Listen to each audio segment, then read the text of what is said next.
Pues bueno, vine a comer aquí a Los Alitas, estoy aquí celebrando. Y se me hizo súper chido el hecho de que tengan el menú en braille. ¿Por qué? Porque la mayoría de los restaurantes, los lugares siempre, soy inclusivo.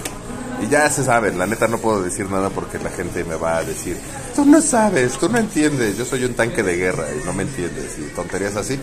Pero este tipo de cosas la verdad sí es como para aplaudírselas, porque muchas veces hay gente que a lo mejor débil visual o ciego quiere venir a comer algo a algún lugar y no tienen un menú ni quien les dé el menú.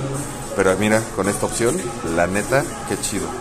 Qué chido, digo, está un poquito complicado porque, bueno, creo yo, porque sí, vienen muchas palabras en inglés. Entonces, a lo mejor si la persona pues no habla inglés, pues iba a decir, ¿qué es esto? Aparte de los respectivos nombres de aquí, ¿no? Porque MC and Boneless o McBoneless, o no sé, ¿no? Cosas así, pero está chido.